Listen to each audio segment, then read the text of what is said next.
बड़े बड़े वेदांत पढ़ लेते हैं महाराज, बड़े बड़े विद्वान वेदांताचार्य वर्षों सुनते हो जाए, परंतु जब राग का वेग आता है, द्वेष का वेग आता है, हृदय बस में नहीं है, बह जाता है। पांव बस में नहीं, हाथ बस में नहीं, जीभ बस में नहीं।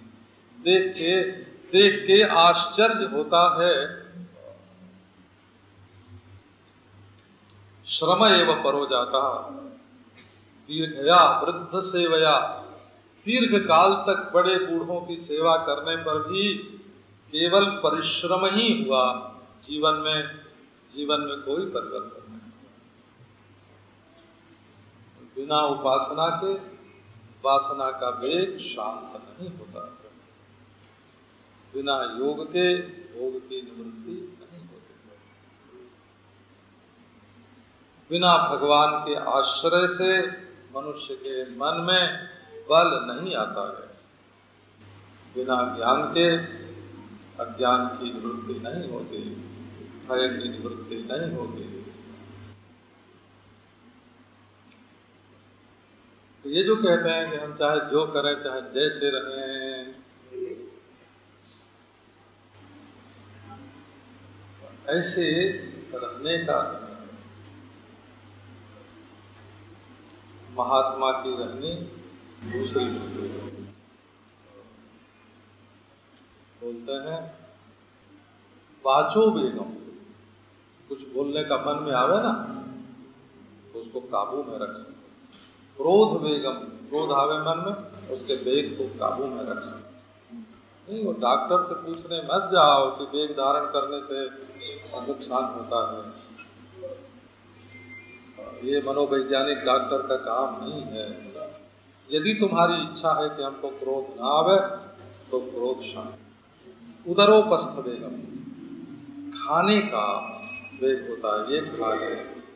मूत्रेंद्रिय का वेग होता है, ये भोग ले। बड़े बड़े वेग आते हैं जीवन में। महात्मा कौन होता है? एतान वेगान सहते जस्तु विद्वान, निंदा चास्य हृदयम नोपहन्यात्। मन के जो वेग हैं उनको शांत करने का सामर्थ्य हो, और निंदा चास्य हृदयम नोपहन्यात्, अपनी निंदा सुनकर जिसके मन में चोट न लगे। यदि निंदा के शब्द हमारे दिल को घायल कर देते हैं तो निंदा करने वाले का तो कोई दोष नहीं है।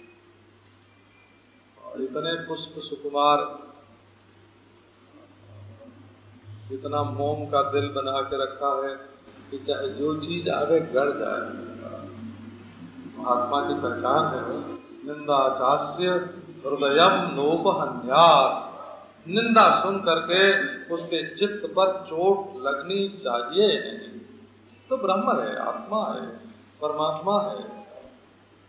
उसको कोई सांप समझे तो रस्सी का क्या बिगड़े, उसको कोई माला समझे तो रस्सी का क्या बिगड़े। और तो समझने वाले के मन में माला, जो माला समझेगा उसके मन में माला बसेगी, और जो सांप समझेगा उसके मन में सांप बसेगा, और रस्सी तो ज्यों की त्यों रहेगी। तो तुम वो ब्रह्म हो, वो आत्मा हो, वो परमात्मा हो। भगवान की बड़ी भारी कृपा तुम्हारे ऊपर प्राप्त